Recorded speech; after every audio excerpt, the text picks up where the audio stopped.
அவ்வளோதான் மக்களே, அர்ச்சனாவோட கேம் வந்து க்ளோஸ் ஆக போகுது. ஏன்னா அடித்து உடச்சி முடிக்கணும் அப்படின்னு சொல்லி முடிவு பண்ணிட்டாங்க கண்டஸ்டன்ட்லாம். நிறைய விஷயத்த வந்து எக்ஸ்போஸ் பண்ணுறேன் அப்படிங்கிற பேரில் வந்து என்னென்னவோ பண்ணிகிட்டு இருக்காங்க. ஸோ அதில் வந்து பார்த்தீங்க அப்படின்னா தினேஷ் அவர்கள் இன்றைக்கி பிளாஸ்ட் பண்ணி வச்சுருக்காப்புல அர்ச்சனா அவர்களை. ஸோ இதனால் தொடர்ந்து வந்து அர்ச்சனாவுக்கு என்னென்ன விஷயங்கள் வந்து பாசிட்டிவாக போகுது, நெகட்டிவாக போகுது அப்படிங்கிறத பற்றிலாம் இந்த வீடியோவில் முழுசாக வந்து டிஸ்கஸ் பண்ண போகிறோம். ஸோ இந்த வீடியோக்கு போகிறதுக்கு முன்னாடி வழக்கம் போல் சப்ஸ்கிரைப் பண்ணாதவங்க சப்ஸ்கிரைப் பண்ணி வச்சுக்கோங்க.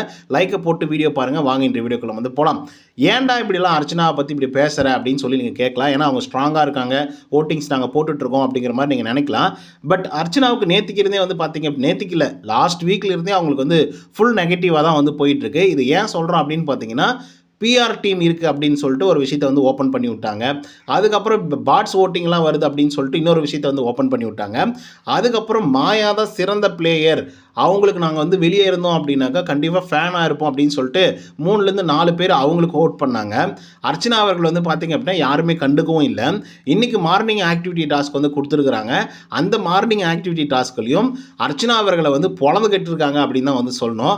என்ன நடந்துச்சு அப்படிங்கிறத டீட்டெயிலாக வந்து பார்ப்போம். ஆக்சுவலாக உங்களுடைய கேம் மற்றவங்களை விட ஏன் சிறந்தது அப்படிங்கிறத சொல்லணும் அப்படிங்கிற மாதிரி மார்னிங் ஆக்டிவிட்டி டாஸ்க் கொடுத்துருக்காங்கன்னு நினைக்கிறேன். இதில் வந்து பார்த்திங்கன்னா மாயா அவர்கள் விஷ்ணு வந்து செலக்ட் பண்ணுறாங்க.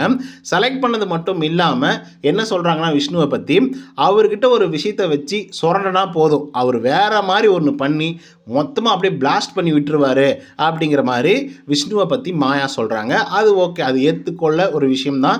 ஏன் அப்படின்னு பார்த்தீங்கன்னா அவரை சுரண்டாவே போதும், எதானா ஒன்று சொன்னாங்க அவர் வந்து ஒரு மாதிரி பிளாஸ்ட் ஆகிடுவார். அதுக்கப்புறம் தினேஷ் வந்து பார்த்தீங்கன்னா அர்ச்சனா அவர்கள் வந்து செலக்ட் பண்ணுறாங்க. அர்ச்சனாவை செலக்ட் பண்ணி இவர் என்ன சொல்கிறாருன்னா ஹைலைட்டிங் ஃபேக்ட் மூமெண்ட்ஸ் அப்படின்றாரு. ஓகேங்களா, ஹைலைட்டிங் ஃபேக்ட் மூவ்ஸ் அப்படின்னா ஒரு விஷயத்தை வந்து எப்படி ஹைலைட் பண்ணுறது அப்படிங்கிறத வந்து அவங்க தெரிஞ்சு வச்சுக்கிட்டு ஒவ்வொரு விஷயத்தையும் மூவ் பண்ணிகிட்டே வராங்க. சில விஷயத்த மட்டும் பார்த்தீங்க அப்படின்னா எடுத்து வச்சு பேசுவாங்க, சில விஷயத்த வந்து அப்படியே விட்டுருவாங்க. இது என்ன வந்து பாயிண்ட்ஸ் நிறைய கிடைக்குமா கிடைக்காதா அப்படிங்கிறதெல்லாம் அவங்களுக்கு வந்து நல்லா கிளியராக வந்து தெரியும் அப்படிங்கிற மாதிரி அவர் வந்து சொல்கிறாங்க. ஓகேங்களா, ஸோ அது மட்டும் இல்லாமல் நேற்றுக்கு எபிசோடில் கூட தினேஷ் வந்து பார்த்தீங்க அப்படின்னா used to tell about Archana. என்ன சொல்கிறார் அப்படின்னா ஆர்கனைஸ்டாக ஒரு விஷயத்தை வந்து பண்ணிட்டு வந்திருக்காங்க அப்படிங்கிற மாதிரி ஒரு விஷயத்தை வந்து சொன்னார். சர்காஸ்டிக்காக நீங்கள் நல்லா கவனிச்சிருந்தீங்கன்னா புரிஞ்சிருக்கும். ஸோ அவர் வந்து பார்த்திங்கன்னா எக்ஸ்போஸ் பண்ணுறேன் அப்படிங்கிற பேரில் வந்து இந்த விஷயத்தை வந்து பண்ணிகிட்ருக்காரு அர்ச்சனாவை பற்றி. ஸோ இன்றைக்கி இந்த மாதிரி ஒரு விஷயத்தை வந்து சொல்கிறாரு, நேற்றுக்கு அந்த மாதிரி ஒரு விஷயத்தை வந்து சொல்கிறாங்க.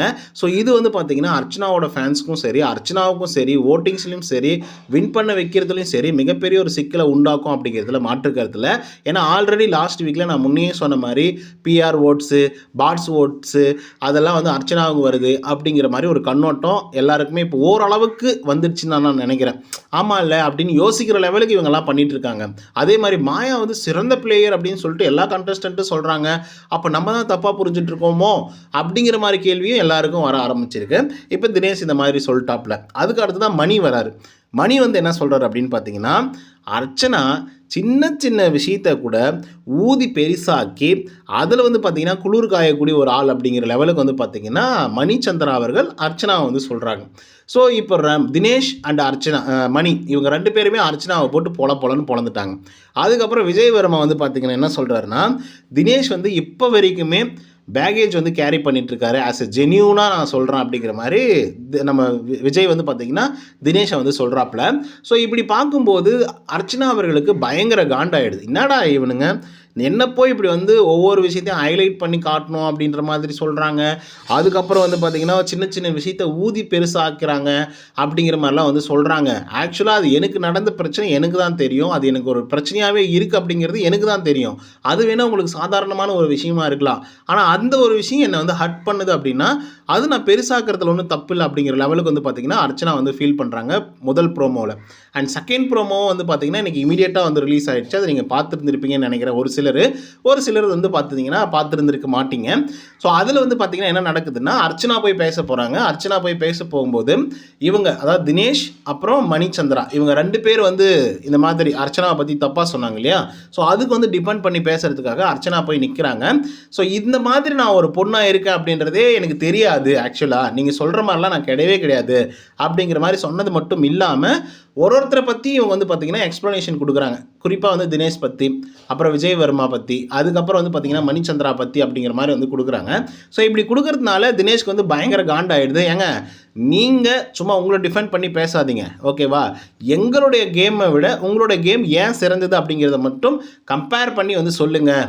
அதை விட்டு தேவையில்லாத ஒரு விஷயத்தெல்லாம் சொல்லாதீங்க அப்படிங்கிற மாதிரி தினேஷ் வந்து பயங்கர கோபமாக பேசுகிறாரு. அண்ட் விஜயும் வந்து பார்த்திங்கன்னா அதை தான் சொல்கிறாரு. அர்ச்சனா பேசும்போது வந்து பார்த்திங்கன்னா மணிச்சந்திராவும் நம்ம விஷ்ணுவும் வந்து பார்த்திங்கன்னா கீழே ஏதோ குனிஞ்சிக்கிட்டு விளையாடிட்டு இருக்காங்க. ஸோ இதனால் அர்ச்சனா செம்ம காண்டாகி, பிக் பாஸ் இந்த டாஸ்க்கே எனக்கு வேணாம், நான் இதை வந்து நான் பண்ணவே மாட்டேன் அப்படின்னு சொல்லிட்டு அந்த டாஸ்க்கை விட்டே வெளியே போயிட்டாங்க. எல்லாரும் வந்து லிவிங் ஏரியாவில் உட்காந்துட்டு இருக்கும்போது.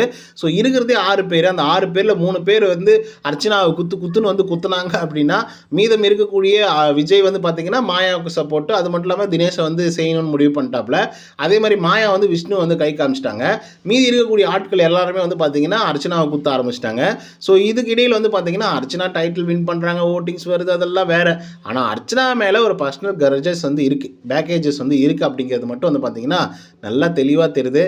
ஸோ இதை பற்றின உங்களோட கருத்துக்கள் என்ன அப்படிங்கிறத கமெண்ட்டில் வந்து பதிவு பண்ணுங்கள். இந்த வீடியோ உங்களுக்கு வந்து பிடிச்சிருந்தா லைக் அண்ட் சப்ஸ்கிரைப் பண்ண மறந்துடாதீங்க. இதே மாதிரி பிக் பாஸோட அப்டேட்ஸ்க்கு வந்து கண்டிப்பாக ஸ்டே டியூனாக இருங்க.